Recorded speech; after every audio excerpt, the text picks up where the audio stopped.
This video is again sponsored by Tomb Guardians, an American manufacturer of tabletop RPG miniatures that are currently planning to relaunch their Kickstarter for the Curse of the Usurper adventure module for Dungeons & Dragons 5th edition. Link in the description below.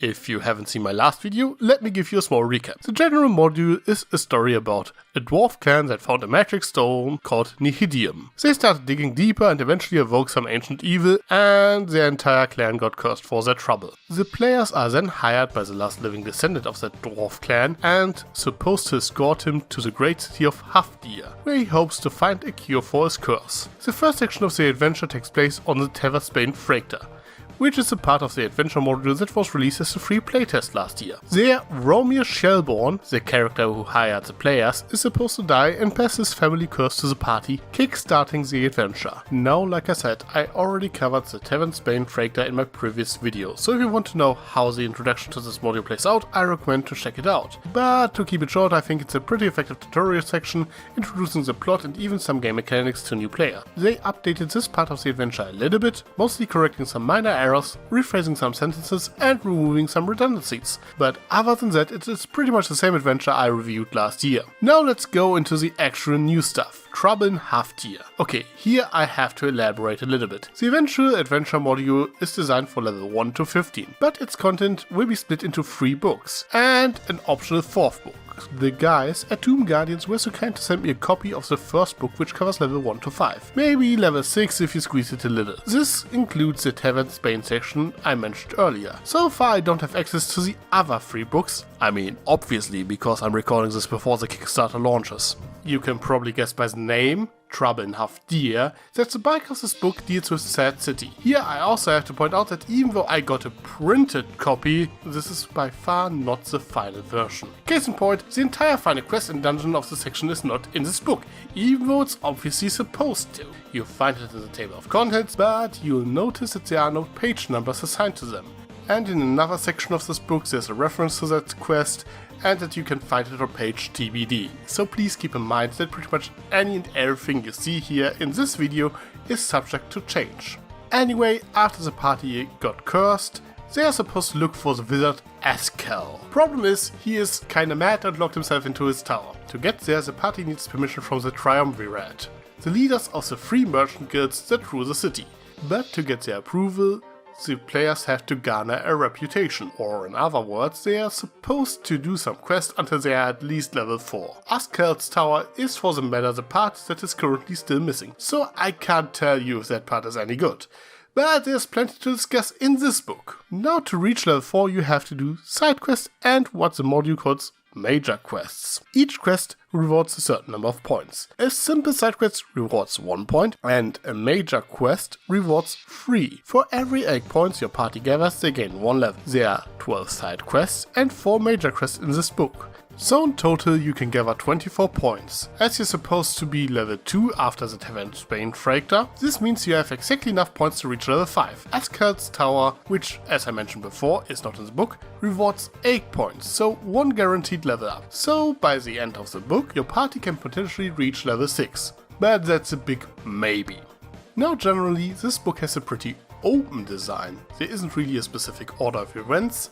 Rather, the party is dropped into the city and are supposed to do whatever they want. Most side quests start by visiting key locations, mostly the local shops and bars, and I overall like this design. Makes the city feel more like a sandbox and overall more alive than, let's say, Waterdeep in Dragon Heist. Waterdeep Dragon Heist is one of my personal favorite modules, by the way, but you only get side quests in that module by joining up with the different factions that at arbitrary points assign you a job, which is functional enough, but I like the approach to this book more where you meet people in need and make the decision to help them. I also like how the side quests are designed. they are mostly just minor things, and while some of them feature a combat encounter or two, quite a lot of them are actually skill challenges. For example, one of my personal favorites is to help a lizard folk alchemist to create a perfume to cover up a powerful odor he releases whenever he is anxious, which makes it a bit difficult for him to talk to his crush, the nice halfling lady next door. To help him, you don't have to gather any ingredients or anything like that. Instead, he presents the party with a selection of ingredients and asks for their advice what to use. Some of them are obviously good picks, others are obviously bad.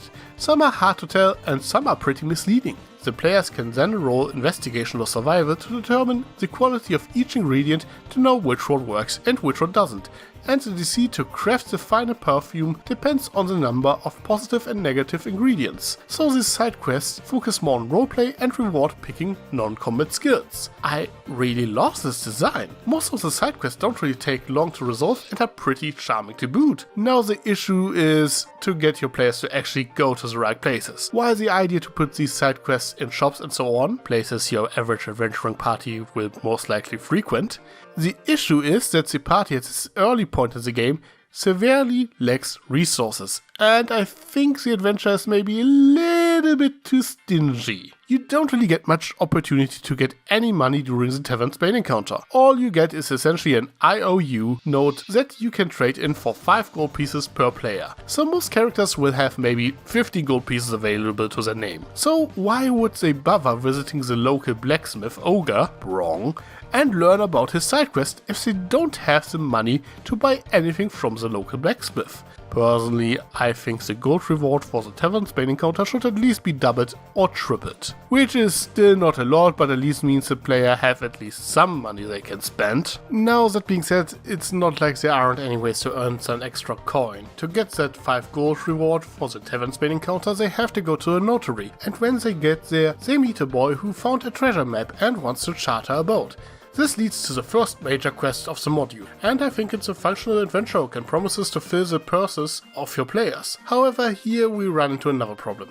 To take on this quest, players have to get to an island, and to get to an island they need a boat. The only place you can charter a boat in Haftir is a notary. So you are already at the right place, but the issue is it's pretty expensive. Here is the table from the module. The only boat they can really afford is a rowboat, and well, it isn't made quite clear how far away the island is, but looking at the map it seems far away enough that taking a rowboat seems rather risky to say the least. If the party puts all the money together, they might be able to afford a keelboat, which should get the trick done, but yeah, that are at least 36 gold pieces, if not 72, and spoilers, at that point the treasure isn't worth the effort. Now, there are 2 ways to get the ride for free. First, on Tavern Spain, there is another copy of that map hidden. If you present it to the notary, he is convinced that it is a real treasure map and gladly gives you the charter for free. But unless your party has a rogue who breaks into the captain's quarters for shit and giggles, this is rather unlikely to occur. The other option is, if your party goes to the barracks of the town guard, they are asked by the guard captain to look for a missing ship that was last seen sailing towards the island the treasure is on. But the question is, how do you get your party to the barracks? They might visit a shop because they are curious, but there isn't really any reason to visit the barracks. I mean, sort of. You see, some of these side quests actually do link up surprisingly well. My party went to the ogre blacksmith because one of my players actually wanted to buy some extra javelins, which kickstarted the ogre quest. And to finish that one, they have to go to the barracks to retrieve a locket from a corrupt guards, so this way they actually had a reason to go there. Now in the module, it is intended that you break into the sleeping chamber of the guard to steal the locket from him, but since the reward for finding the missing chip is a favor from the guard captain, I simply said, yeah, you guys committed to help him searching for the chip, so as a favor he tells his subordinate to give you that locket, which seems to be more effective. Besides that, a very good way to kickstart this side quest in Haftir is the giant rat the players can adopt during the Tavern Spain encounter. There's a stable for all sorts of animals in towns, so I had an NPC recommend them to bring their giant rat to that stable, because no inn in town would like to see them bring a giant rat. There they were given a side quest to find a missing owlbear cub that ran away, and the investigation to find the owlbear led them to the blacksmith again, who saw it earlier. So this way you actually have a bit of a structure how to get your players to go from one place to the next. Another way to get your players to do stuff is the local inn. Now in the books they only described one inn, the Guzzling Goblin, which is just as shady as the name implies. There are also 2 taverns, but yeah, I would handwave it that it is the only inn that has any free rooms to get your players to rent a room there. This inn also has a bounty board.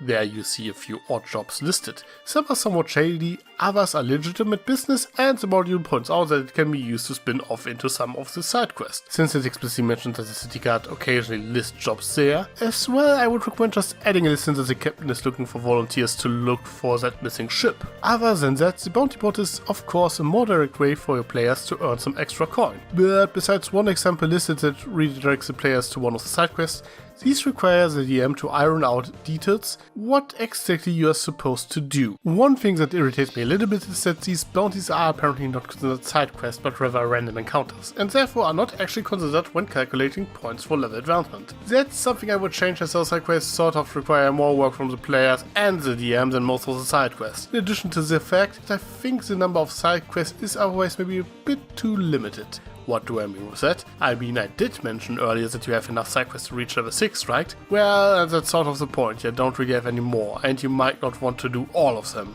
Like, one of the side quests is breaking into the bank, for no other reason than to enrich yourself, which not only requires a party that is okay with doing this sort of thing, it's also pretty much suicide at this point. Like, the security in the bank gives a level 10 party a run for their money. Side note, some side quests and the major quest have a recommended level to them. The side quest to break into the bank, appropriately enough, just states deadly at any level. Or even going back to the charming ogre blacksmith. This quest requires you to break into the barracks of the city guard to steal a locket for a not that likable half-orc. Not something every party would be willing to do. That's why I came up with a workaround for that. And of course your players might simply not be interested in some quests, so I think it's good to have more alternatives. Or maybe have it so that you have to do fewer quests to level up, because yeah, doing 5 side quests and then 1 major quest for 1 level up feels a bit steep. I love what they are going for here. I did it as described in this book with my players, and my players had a good time, but I sort of had to railroad them into the quest I wanted them to do. Let's compare to Icewind Dale, Rime of the Frostmaiden. In that module you also level up by doing a certain amount of quests rather than gathering experience, but there are far more quests than you need to do, making 10 towns truly feel like a sandbox for your players to explore, and they are free to just refuse a quest without fearing that they will miss out on a level up because there are plenty to choose from. Now of course that is if you run this module as described in the book, which I typically don't do. I had a limited time to work with the module before I started working on this video. If I were to run this module as a proper campaign rather than a short playtest for a video, I would of course flesh things out, give things more time, and probably add a few things because the foundation is more than solid. This book doubles as a setting book, telling you a lot about the city, its history, and who governs it. The book also tells you how they deal with crime and punishment in the city, and lots of locations get described even though they don't play much of a role in this module as of yet. I say as of yet because it looks like the city will be the main hub for the adventure module even after level 5, or at least a city you will occasionally revisit, as there is some stuff for higher players, in particular with the merchant for magic items. And I do think that the story surrounding the city is rather intriguing, in particular how the city of Haftir has a peace treaty with the neighboring kingdom ruled by vampires, and sends those sentenced to death to the vampires as food stock. There's some pretty cool lore to be found, so as a setting the city of Haftir is pretty well forked out. Now let's talk about major quest. As I've said before, there are 3 major quests in the book. The final version should include Asgard's Tower as a 4th, and Tomb Guardians plan to release Innocent in Still Echo, a 5th major quest as a supplemental book, which also rewards points to level up. Sadly, in the limited time since I received the book, I was only able to run 1 of the major quests, and that would be Ranor Isle. This is the aforementioned treasure map. Once you charter the ship, you can sail to Renor Isle, where you find a crew of cobalt pirates led by the dashing Captain Barros the Brave, who is easily my favorite NPC from this module so far. Now this quest also has a rather interesting design. You can either fight Captain Barros and his crew or ally yourself with them. The latter is in the end encouraged by the module since he isn't really malevolent. He just wants to be a pirate. He will fight you though if you try to take the treasure away from him. To get to the treasure you have to travel across the island. There aren't any further combat encounters until the end. Instead you have to get past a couple of traps. And if you are allied with Captain Barros, he has some useful hints to get past these traps, which I think is actually very cool quest design, but it does fall a little bit flat. You see, there are 3 traps on the way to the treasure, and your players will automatically bypass 2 of them if you run the module as written, because you notice the traps if you have a passive perception of 10 or higher, and 10 is the default. So unless your entire party decided to dump wisdom, you will just walk past them without much of an issue. I think this can easily be fixed by slightly increasing the DC. This is still early game, so it is okay that the traps aren't too hard to avoid, but passive perception 10 is the default. Every commoner makes that, so that makes it a bit too trivial. Just make it like DC 12 or something. Easy enough to spot, but not obvious that every character automatically succeeds. The only exception is the second trap, which can actually fuck you over a little bit, as it requires a passive perception of 15 to spot, or when your characters actively look for traps at a normal perception check of the same DC. If you have Captain Barros with you, it is still easy enough to avoid. Now, after you made it through all the traps, you find yourself in a dark cave where the treasure is buried, marked by a shovel stuck in the ground, surrounded by a bunch of skeletons. And I think everyone knows where this is going. A group of 6 skeletons is a fair enough challenge for a party of level 2 characters, in particular if they ran into that second trap, which forces a wisdom save on you that makes you afraid of undead if you fail it. So if your party triggers a trap and fail their saving throw, they will have a lot of problems. Though if they allied themselves with Captain Barros and his crew, it should still be a cakewalk. After you have dealt with the skeletons, you can dig up the treasure chest, and here's the part I find a bit unnecessary. The chest is locked and trapped. Unless they found the key on the Tavern's Bane, again, rather unlikely, you would have to break into the captain's quarters for no reason, they have to lockpick it. The DC of 15 is decently high for a level 32 character, but doable. The problem is, if they fail, they have to make a dex save and take 4d10 acid damage. If they simply decide to smash the chest open, it explodes and destroys most of its content. Essentially, if you have no character with thieves' tools with you, you're kinda screwed. I think the trap on the chest might have been a little bit overkill. And I suppose there is nothing from stopping the players from simply taking the chest with them to the city and find someone to open it, but still. However, this is more a personal opinion of mine rather than an actual point of criticism. And admittedly, maybe it should be obvious that if you're going on a pirate treasure hunt, that you need to pick some locks, so your player should prepare accordingly. Overall, I think this quest is really well designed, except for the part where every character auto succeeds on finding the traps, and I hope that is something that gets adjusted for the final release. Now sadly, I did not have the time to run the other major quest yet, so I can only give you the impression I had from reading through the book. Those 2 quests are where the child glows come off, as they are exceptionally more dangerous than both the Tavern's Bane encounter or Renor Isle, but both quests also offer non-violent solutions. Otherwise, in particular the 3rd major quest, paying the Grifter Guild a visit, offers a more traditional dungeon dive, and I think it's a pretty well designed one at that. So if you were worried that the entire module would be child's play, let me assure you that's not the case. These quests are pretty challenging, but not too unfair unless the players make the wrong choice. Besides that, one thing I rather liked about the major quests is that at the end of each of them, the book suggests potential follow-ups. Generally, the quests are pretty self-contained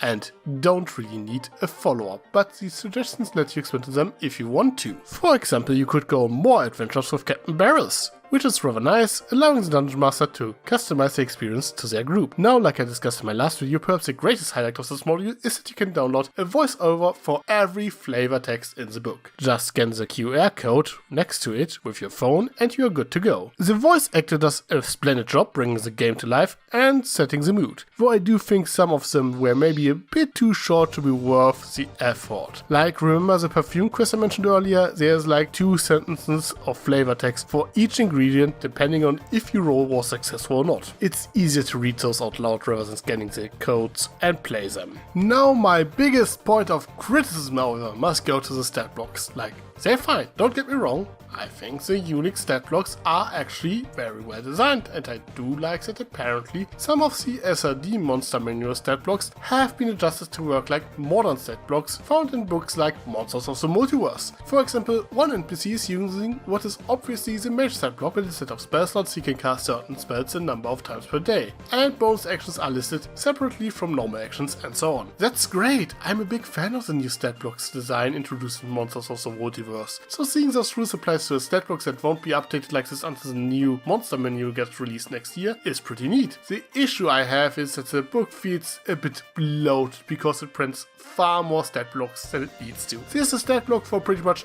every named NPC in the game, which is neat and all, but didn't take me long to notice that most of them are using either the commoner or noble stat blocks, with some veterans and nikes thrown in there for good measure. Sure, there are some slight adjustments, mostly concerning ratios and maybe added skill proficiency, but like that's not necessary. Just do it like they do in official modules, and when an NPC introduced, just add lawful neutral dwarf noble in brackets after the name after they are first mentioned. While it is kinda nice to have all the NPCs in one section of the book with a short description of them, it just feels bloated. The appendix for NPC statistics is a whopping 40 pages long, and you can't even say that it is meant so you only need this book to play, as generic stat blocks like the stats for the skeletons are not included, so you still need the monster menu anyway. Not to mention there are a few minor mistakes. For example, the lizard folk alchemist I mentioned earlier. He is the one who is using the modified mage stat blocks, which is fine and all, and the stat block did add the hold breath trait since he is a lizard folk, but forgot the natural armor lizard folk get. That being said, this is a bit of a petty criticism, isn't it? There isn't any harm in having it, and it can be convenient to just look up an NPC at the back rather than having to look up what is said about them in the middle of the book, but it does feel like a waste of space to me. And now let's wrap things up. I think Trouble in Haftir is a very well designed book. In my opinion, it compares very well with Waterdeep Dragon Heist, both being level 1 to 5 adventure primarily set in one city, and both books also serve as a detailed description on how to run the city as a setting. And honestly, I think this book actually manages to do quite a few things better than Dragon Heist. The side quest and major quest offer both a lot of variety, and I rather enjoy the emphasis on roleplay and skill checks over pure combat. I just think some sections, in particular the traps on Verner's Isle, could need a bit of rebalancing, and I would either make it so that you need fewer side quests to level up, or offer more side quests so you don't have to railroad your players into doing every single quest just so they reach the level requirement to progress the story. Personally, I can't wait to see the rest of the module. So if you liked what you heard, make sure to check out the Kickstarter. Link in the description below. I am Tricky Fox. Stay foxy.